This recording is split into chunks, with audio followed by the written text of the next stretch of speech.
Почитувани гледачи, добро ни дојдовте во новото издание на вашата емисија Агроспектор, која што редовно ве информира и едуцира за квалитетно земјоделско производство. Многу одамна во оваа емисија говоревме дека оваа година не е наклонета на земјоделското производство, на производството на храна. Долгиот сушен период, тоа веќе и го потврдува, 90 дена без капка дожд во тиквешијата, меѓутоа и во цела држава. Колабираат цели лозови насади, нема вода во системите за наводнување, се сушат цели лози, значи годинава родот на грозје ќе биде повеќе од преполовен. Тоа значи дека ќе нема доволно грозје, а дали ќе има квалитетна цена, тоа е веќе друго прашање, кое што не зависи ниту од лозарите, ниту од било кој, туку зависи само од винарските визби. Дали визбите ќе купат бадијала по цена за бадијала грозје, ќе покаже времето. Како и да е, вчера Националната федерација на фармери кажа дека пресметките покажале дека 1 килограм грозје да се произведе кошта 15 денари. Тие побараа минимум 16 за Смедеревката и 17 за Вранецот. Дали овие цени ќе ги испочитуваат винарските визби, бидејќи рековме 15 денари чини да се произведе килограм грозје. Дали ќе се купува грозјето под производната цена, повторно ќе покаже времето. Како и да е, во емисијата ќе разговараме со професор доктор Ристо Вучков, ќе го анализираме времето, актуелните состојби од теренот, меѓутоа ќе понудиме и новини од фитофармацијата. Доктор Вучков, добро ни дојдовте. Добро ве најдов вас и редовните гледачи на КТВ телевизија. Она што можеме да го видиме по лозовите насади е навистина загрижувачко. Деновиве прошетав по повеќе лозови површини, гледам колабирани лози и сушени лози, шмркнат, народски речено, род на грозје, што значи преполовен род на грозје. Професоре, веќе долг период имаме сушен период, на средина од летото сме, меѓутоа имаме долго топло и суво лето. Како ваквите временски неприлики ќе се одразат во земјоделското производство? Увертирата која дадовте токму точна и вистината загрижува, бидејќи времето како фактор ние не случајно го земаме и го обработуваме во оние наши едукативни емисии како прв и значаен фактор. И тоа што го рековте, сега што се случува, не само со колабирање на чокоти од виновата лоза. Јас сум секојдневно на терен. Тоа, ако ви кажем, ако е надвор 45 степени Целзиус, 35 степени Целзиусови, во фолиите е преку 40-50 степени. А Струмичкиот регион се одликува со карактеристика на пластеничко производство. Они засенчуват, стават мрежи, меѓутоа температурата која се развива внатре и покрај тоа што имат бушотини и наводнуваат и се, тука времето е на вистина штетно по вегетацијата. Тоа го рековме минатата недела, обсервиравме дисхармонијата која е воспоставена меѓу дво- или трократно зголемен транспирационен коефициент. Значи растението испарува повеќе отколку што може коренот да снабди влага. И голем дел производители кои се искусни доаѓаат кај мене и викаат: професоре, листовите ми се свиткани, значи навнатре. А тоа е одбранбена реакција на растението да ја намали транспиративната површина, да го намали транспирациониот коефициент. Дел од такви растителни видови успева, затоа што кога е листот, така транспирацијата е дво- или трократно зголемена. Таа го собира листот, а вечерта пак го пушта. Тоа се поедини видови што го прават, но дали треба воопшто тоа да го доживуваме? Кога ние очекувавме до Петровден да има некаков дожд, и мора да кажеме, тоа не е само специфична оваа година.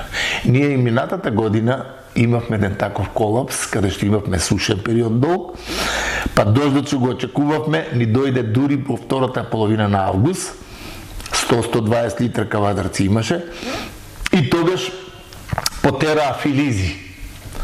а никој во август или септември не прска лозје. И тука се случи да филизите ги фати пламеница и имаше големи штети. И немаше квалитет. И тука Визбите реагира и затоа еден од факторите е така што не се откупуваше грозјето по соодветна цена, бидејќи квалитативниот аспект го немаше. Наместо диференцијација на папки, наместо влагата да оди во трансформација на киселините во шекери, да добиеме шекерни единици, грозјето беше прекратено, вратено пак, и тука шекерни единици немавме и тука затоа имаше борба за цената. Ова година ние подолго време, вие рековте 3 месеци, веќе ние имаме тотално на низок полски воден капацитет. Значи коренот нема дотација на влага. Она што исто така е посебно загрижувачки е тоа што е лоша хидролошката состојба, дожд немаме, меѓутоа дополнително на тоа е во Кавадаречко, лозарите не може ниту да наводнуваат од хидромелиоративниот систем, бидејќи нема доволно вода. Или воопшто нема вода, имаме празни суви канали, неисчистени и така натаму. Тоа е се веќе вториот дел, организационен дел, јас ги го кажам, бидејќи водостопанство од осамостојувањето нема никаква грижа да свати дека цела зима ништо не се работи, кај се треба да се реновираат, обноваат, припремаат каналските мрежи, и примерната, и секундарната, и терцијарните мрежи, да се исчистат. И летно време кога дојде, акумулациите кои треба да бидат полни, и таа мрежа водостопанство што треба да ја одржува, сега ни треба. А сега имало квар, немало зупченик за ова, немало тоа, исто како за пожарите, авионите, излегуват и велат во октомври ќе бидат сервисирани. А половина Македонија изгоре колку 10.000 хектари изгореа површини. Значи, тој организационен дел, од осамостојувањето ние изиграваме држава. А не суштински, јас кога слушнав дека не знам колку години не е купено ниту едно противпожарно возило, кое треба да биде депозит на државата при такви незгоди. Апсолутно. Што вели онаа долгорочна прогноза? Ке имаме ли уште вакви проблеми, уште сушен период? Долгорочната прогноза е навистина разочарувачка, бидејќи не води кон тоа дека ние, еве сега, вчера имаше најава дека ќе имаме дожд, не знам Кавадарци дали во Струмица заврна малку, да се каже оти врнеше дожд, што е далеку од вистинските потреби.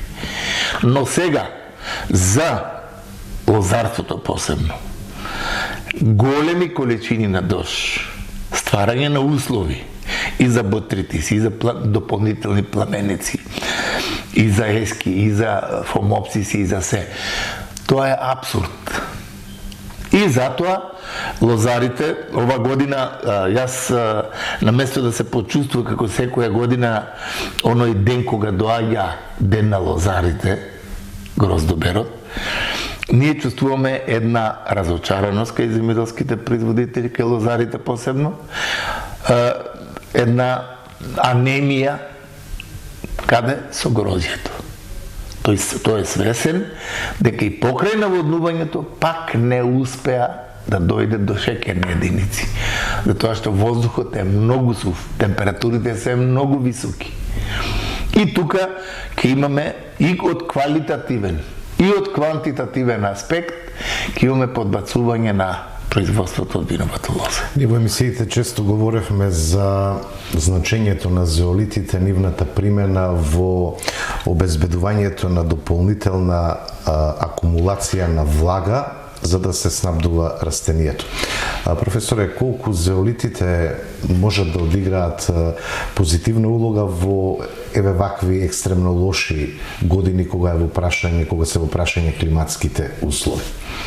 Добро е прашањето. За година каква такваш, како што ја имавме ова година, примената на зеолитите, двократно зборам сега, примената на зеолитите во почвата, бидејќи зеолитот аплициран во почвата, али врз основа на агрохемиска анализа, тој има повеќе кратна улога. Ке нагласам само прво, е детоксификатор, каде што сите тешки метали тој ги абсорбира, бидејќи активната материја е клиноптеолит, ги абсорбира и не дозволува растението да ги нив користи. Од друга страна, аплициран во почвата, тој дво-трократно ја зголемува абсорбтивната моќ и ојачува структурниот дел на почвата. И тука зеолитот применет со количини, зависно од структурата на почвата. Тука, ова година, тој можеше да даде добри резултати, бидејќи ќе имавме, што е важно за коренот, за осмотскиот притисок, за транспирацијата, за фотосинтеза, да има континуитет од влага. А тука, зеолитот применет, наводнето, влагата не бега. Значи, зеолитот ја абсорбира и едино кореновото влакно со силата на осмотскиот притисок ја влечи, може да користи во секој момент. Ја користи во секој момент тоа и во континуитет се дава храна на горниот дел од растението. Вториот, уште позначаен дел. Јас во комбинациите ще ги давам за производителите, лозарите, овощарите, градинарите. Во секое прскање, зеолитот го даваме како прво прилепувач, било што да дојде, врнежи од дожд, било што, тој ствара лига и не се пере. И комбинацијата која е испрскана, примерно, второ, компатибилен е со фунгицидите, со инсектицидите и со мотиваторите, стимулатори и така натаму. Значи, он ми е како депозит, каде што тој применет на лисната маса, дво или трократно зголемува фотосинтетските активности, со неговиот состав, клиноптеолитот тука е траен, влегува во физиолошката функција на растението и зеолитот тука има голема корист. И сега при такви температури тој служи, бидејќи тој држи влага. Тој служи како амортизер на такви ниски и високи температури и тука растението секогаш има една свежина. И од друга страна, инсектицидот си го постигнува својот ефект во уништување на гроздовите молци и на други инсекти. Второ, пламеницата, ботритисот, си го постигнуваат својот ефект и тука зеолитот е подобен, бидејќи е компатибилен, како што реков, за нормални функции при апликацијата. Сега не е пожелно, пример кајасталските сорти, бидејќи он има млечна боја. Не е пожелно кога пред берење, тоа се примене во после оплодувањето. Значи, пред оплодувањето, после оплодувањето, до зрното, кога почне трансформацијата на киселини во шекери. Не е пожелно последните прскања да се употреби зеолитот, бидејќи ствара една превлака и секој, кога ќе го береш грозјето, ставиш го во гајба и кажат, уште му стои прскањето од тоа. А точно зеолитот е тој што останува. Затоа последните прскања се оди за подобрување на шекерност, исклучиво со калиум хуматот и фулвокиселините, кои минимално 22 до 24% ствараат шекерност кај виновата лоза. Тоа го констатирав кај повеќе производители точно во Ковадарци, каде што кај картошијата минатата година има големи разочарувања, вика гроздото остана толкав и не мрда. Со 3 такви третмани до крајот, тој доби грозд, тој доби зрно, тој доби шекерни единици. И сам се убеди во резултатите од таквото нешто.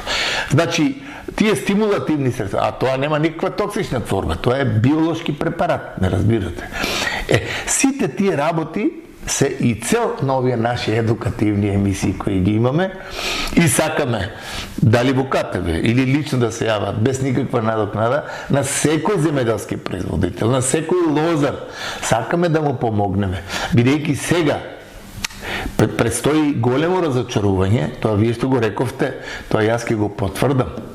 Еве, на колку месеца застанав кај Неготино, од еската 4-5 лози со грозје кое пита за душа, не видело вода, до него целосно овенат чокот, со се принос, со се грози.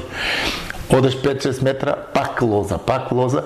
Значи, ако процентот беше 1 до минатата година, оти ние минатата година рековме дека има почеток на еска, сега веќе тој процент ќе биде многу голем. Кај кајсијата тоа ќе биде катастрофално, бидејќи кајсијата ова година е дежурен виновник, точно од неа не скинавме ништо, а сега тие температури ќе обусловат апоплектични појави многу кај кајсијата, која после 7-8 година почнува со нејзината сензибилност кон апоплексијата. Тоа со професор Ристовски имавме една студија, па размислувавме како да се оди на некоја подлога, што покасно тргне, што нема сензибилност. Меѓутоа кајсијата е таков вид што сега има одредени нови сорти, за кои веќе се знае дека ќе влезат во тој контекст да се одгледува кајсијата, затоа што ако така продолжи да ние во април месец после цветењето на кајсијата, на крушката, на вишњата, на црешата и така и други видови, бадемот, ние имаме една дисхармонија, бидејќи февруар-март се подлажуваат дрвцата и во април, кога тие се веќе оплодени, доаѓа температура -8. И таа ги уништува младите плодови. Таквото нешто, таа температура, тоа е се забот на времето. И ние сега, само ние имаме преку 10.000 хектари. Тоа што се случува во Грција, тоа што се случува во Америка, во Калифорнија, тоа е и во други земји, тоа е навистина загрижувачко, а сето тоа фактор број 1 за таквите нешта е човекот. Со неговата ниска еколошка свест, преодуцирајќи економски интерес, да оствари економски интерес врз еколошкиот интерес. И тука јас мислам дека доколку не се освети со човечкиот род во различни континенти, во различни земји, вклучувајќи Македонија, која доаѓав према Кавадарци, на 5-6 места фрлено ѓубришта, толкави купи. И таму има стакла. И од таму може да стане и почетниот пожар. Меѓутоа тоа го размислуваме од кога ќе се случи пожарот и повторно е некој друг виновен, а не самите ние. Редовно во емисијата нудиме и новини од фитофармацијата, почитувани гледачи, тоа ќе го направиме и во ова издание на Агроспектар.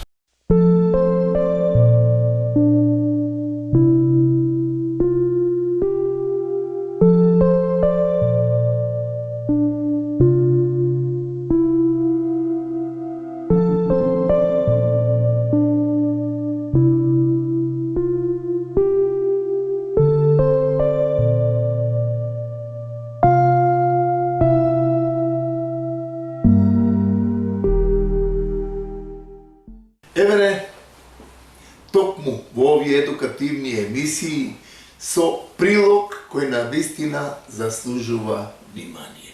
Ние често во овие наши едукативни емисии збориме дека фитофармацијата навистина бележи чекори, и тоа позитивни чекори напред, во осовременување на користење на средства и што е најважно, анулирање на оние токсични творби кои до сега беа во фитофармацијата како главно оружје. И таа најава ја даваме подолго време, веќе почнавме со одредени биолошки препарати и ова недела ќе имаме итекако добро ново решение за она што во земјоделието значи многу. успешна заштита, а од друга страна минимум резидуи.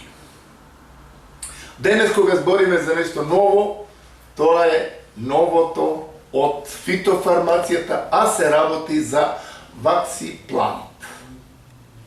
Органски препарат, каде што активната материја е екстрахирана од Laminaria digitata, тоа е морска трева, која на вистина со нејзината племенитост, од она што го има како активна материја, делува итекако успешно врз растенијата и подобрување на нивниот имунолошки дел. Ние ќе се потрудиме таквото делување, со механизмот на делување, со ефикасноста и со сите работи, да го уедноставиме во такви лабораториски услови, што е и цел да консуматорот, односно пременувачот на таквите средства, го препознае како негов сојузник во успешна заштита на растенијата. Генерално кажано, ваксиплантот и најуедноставено кажано, ваксиплантот всушност представува активна материја која нема токсични творби, а која го предупредува или го побудува имунолошкиот дел на растението да тоа имунитетот ојача и да нема можности на инфективен процес од болест. Тоа е навистина голема работа, која нешто е дело, како рековме, на фитофармацијата. Ваксиплантот го стекна епитетот биофунгицид, производ за заштита на растенијата и се одликува со еден специфичен механизм на дејство, преку кој се добива една стимулација на одбранбениот механизам на растенијето домакин и делува како фунгицид, бактерицид и делувањето е врз основа на зголемена отпорност на растенијето при сузбивање на бактериска пламеница, ервинијата, примерно, како што знаеме каква е опасноста за воопшто за производството, пепелницата, сивото гниење, краставоста, пламениците, со што тие го намалуваат производството во земјоделието. А со редовното и континуирано и квалитетно, стручно аплицирање на овој препарат, имаме фантастични резултати, кое нешто во годините кои се пред нас треба да биде и главно оружје за квалитетна борба и заштита на растенијата од болестите кои се секојдневие и кои причинуваат големи штети. Рековме дека ваксиплантот, пазите колку далеко отишла фитофармацијата, од морската трева, тоа е Laminaria digitata, е екстрахирана активната материја која се вика ламинарин. Сега, ламинаринот екстрахиран и формулиран во препарат ни дава за право да го опишеме како со својот механизам на делување, тој делува во растението и растителната клетка. Во ламинаринот, во неговата молекула, во неговиот состав, структурно, се сместени елицитатори. Елициторите кои се во самиот препарат со апликацијата на овај препаратот во самото растение, тој се прикачува буквално за самата клетка. Еве тоа може овде да го камерата види. Прикачувањето на елицитаторите за протеинскиот, за тие рецептори на самата клетка и тие рецептори кои го попримаат елицитаторот, тука настанува побудување на имунолошкиот дел на растението да било кој патоген не може да ја изврши инфекцијата и да причини штета на растителните делови. Дали е тоа ервинијата, дали е тоа друга бактерија, дали е тоа некоја пламеница, дали е пепелница и така натаму. Значи, тука имаме еден, со активната материја на ламинаринот и неговата апликација, тој буквално го ојачува или го предупредува имунолошкиот дел на растението дека тука има можности за инфекција. И тука, со таквото побудување, имаме ние резултат кој навистина заслужува внимание од примената на ваксиплантот во земјоделското производство. Ако кажеме дека ваксиплантот е универзален препарат, компатибилен, каде што тој може да се користи и во оранжериско производство, може да се користи во овощарството, лозарството, во сите и цвеќарството, што е многу симптоматично и постигнува фантастични резултати. И тука имаме навистина еден фантастичен чин на успешна заштита на сите растителни видови. Реков дека ваксиплантот со неговата одлика на широк спектар на делување има големи економски ефекти и значај за скоро сите патогени по одгледуваните култури. Ние ќе спомнеме сега, една круша, како вид во Република Македонија, секоја година имаме ние проблеми со Ервиния амилофлора. Тоа е бактериска пламеница. И мора да кажеме дека крушата, навистина, ред години, ние имавме преку 270 хектари копачење на насади од круша заразени од ервинијата. Со примената на ваксиплантот, бидејќи од тогаш имаме веќе констатација кај одредени крушкови насади враќање на ервинијата. Ваксиплантот може да биде фантастично решение за ервинијата да не ни се врати.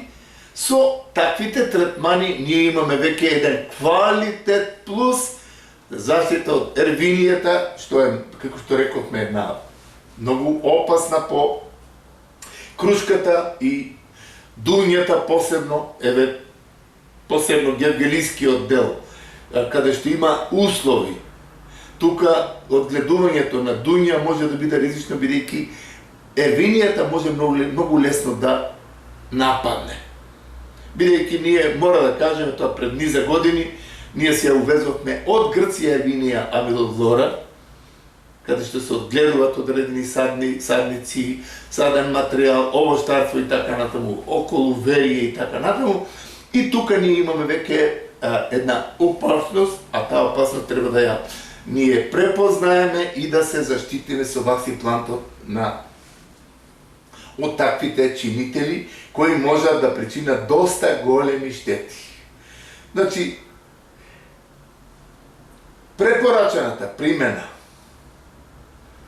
и тие превентивни третмани кои се даваат уште од стадиумот на глувчи уши, значи тој чин на имунолошки побудувања треба да биде, значи, систематски од кога растението почне со својот почетен развој, кога се ливчињата глувши уши, кога се почетокот на развојот пред цветењето, со апликативниот дел ние постигнуваме веќе еден јак имунолошки ударен одбранбен систем, каде што патогените кои во тој период поради промени на време, поради развој циклусот на болест и така натаму, може лесно да биде нападнат секој вид.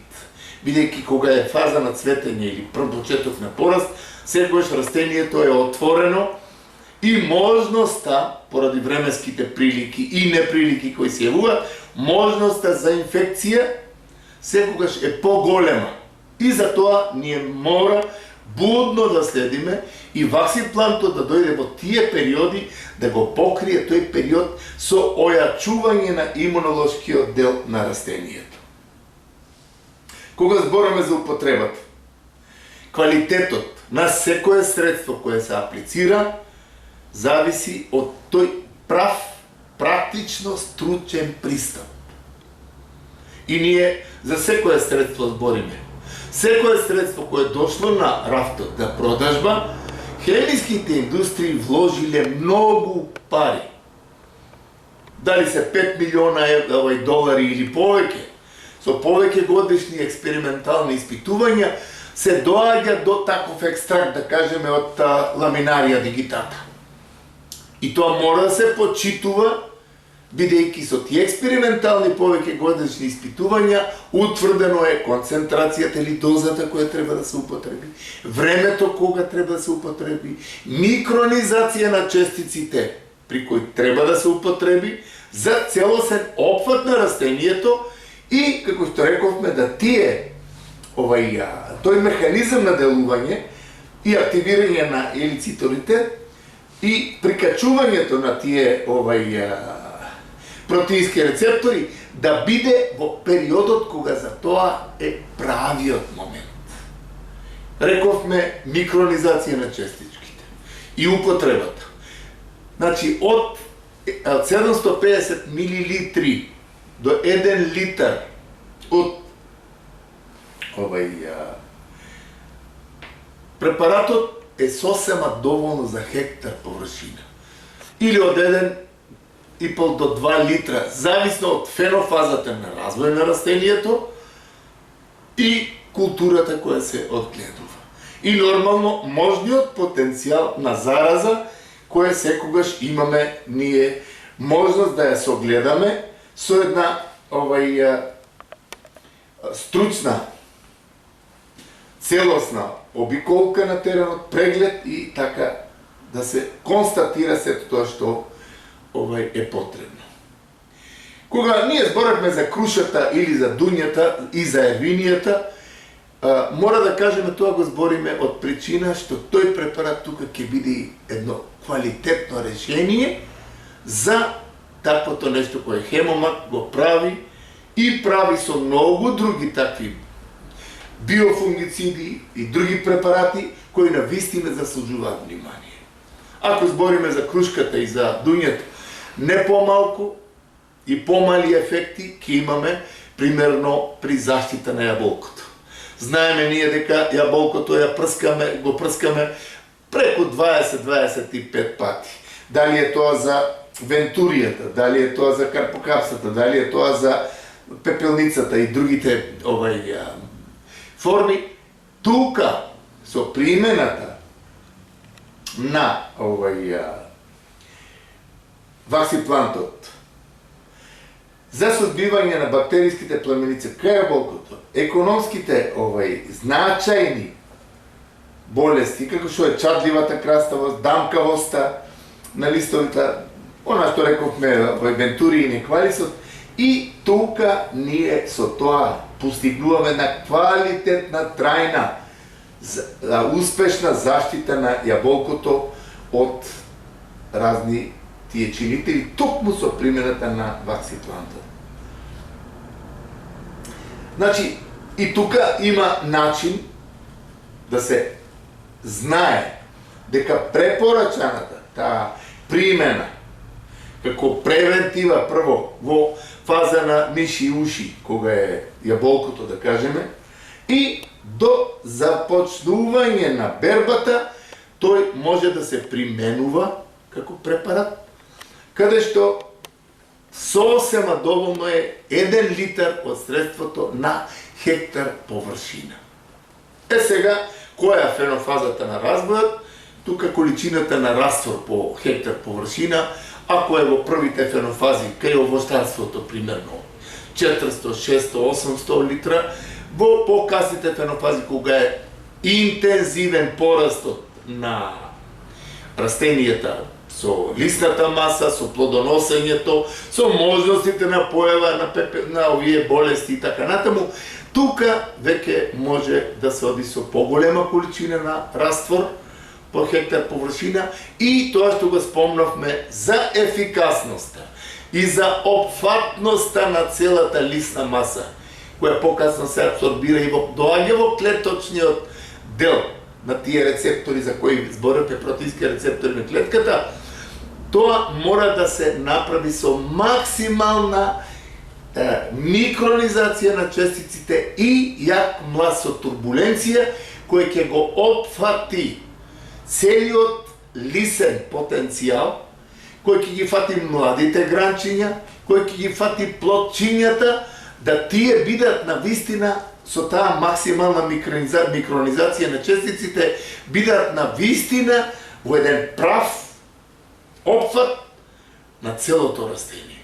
И под таквите услови ние имаме фантастичен резултат. Дали треба едно, две, три прскања? Голем дел од оние комерцијалните заштитари, ќе ги кажеме, тоа го прават на секоја недела по едно прскање и демек заштита е сигурна. Ние со тој принцип веќе оддавна расчистивме. Струката и науката зборува следливоста во заштитата на растенијата е основниот чинител дали треба, кога треба и колку треба третмани да има одреден насад. А сето тоа е следливоста на температурата, следливоста на релативната влажност на воздухот, следливоста на потенцијалот од можниот потенцијал од патогенот кој е присутен и дали е присутен. Сите тие фактори струката ги констатира и врз основа на тоа дава налог за третман кој треба да биде квалитетно извршен.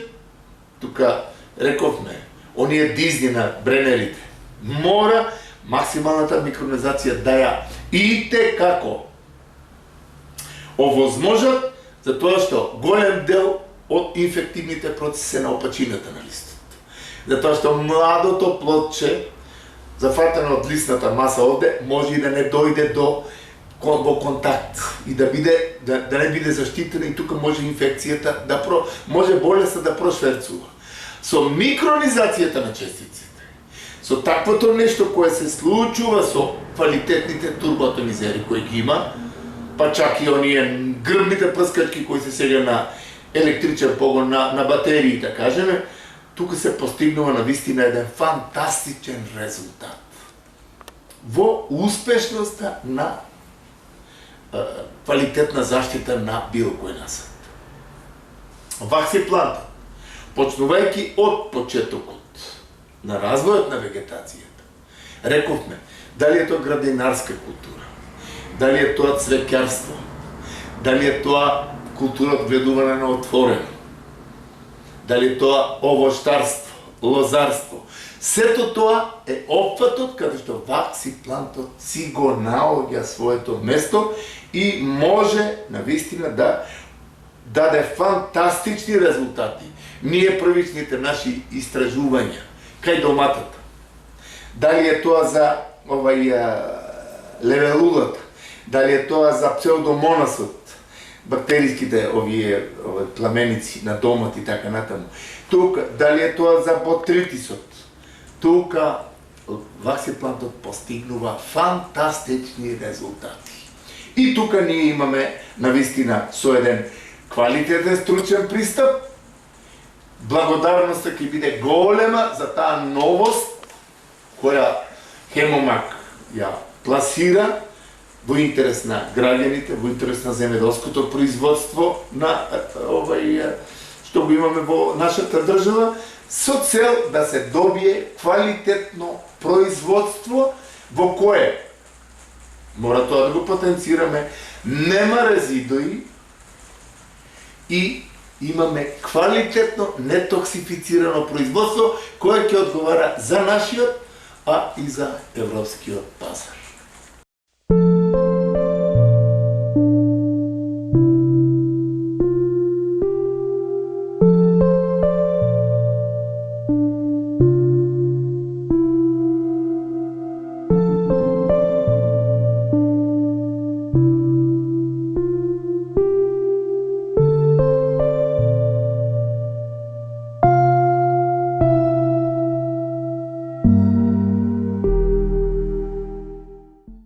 Слушнавме што е ново од областа на фитофармацијата, го продолжуваме кон крај разговорот со професор Вучков. Професоре, сосема за крај, еве да упатиме порака до нашите гледачи, земјоделски производители.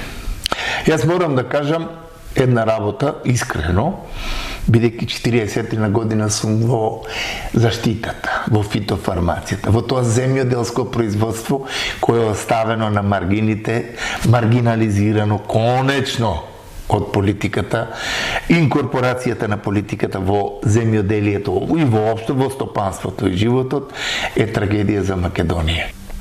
Мене ме радува, еве КТВ веќе 5-6 години имаме емисии. Ме радува што ако пред 5-6 години имавме ние презентација на некои отрови од прва група, многу ефикасни, ти реков ми рече, тоа беше за мене една утопија, каде што јас во својата душа велам, употребувам дериват на нафтата, отров од прва група, да уништам некоја ситно инсектче. А од друга страна, тој производ доаѓа на трапезата, го тровам народот. Сега морам да кажам, и тоа искрено, дека тоа што се сега случува, производството на биолошките препарати, стимулаторите, еве сега ваксиплантот, не случајно јас со задоволство 20 на минути го образложив во лабораторијата. Значи, екстрахирам препарат од трева, од морска трева, и доаѓа да го предупреди растението пред инфективен процес. Што значи тоа? Значи, да му го ојача имунолошкиот систем, да патогенот не изврши инфекција, а ние да употребиме отров за да го уништиме после мицелиумот или конидијата на патогенот. Таквите средства, сега има и други стимулатори, биостимулатори, кои го регулира и при такви услови сега, како што имаме оваа година, со редовна апликација, ти успеваат да го регулира транспирациониот коефициент, да не го истошти растението, кога плодоноси. Со прскањето, тоа регулира фотосинтетската активност, регулира сите физиолошки функции на растението. Од таквите стимулатори во догледно време сега ние ќе имаме на вистина еден фантастичен чин на прикажување и мора производителите да се усмерат кон тоа, доста беа тровењата, затоа што они први се троват. Прв кој прска, кој го употребува препаратот е производителот. Во пластениците тоа е уште по-изразено и опасно.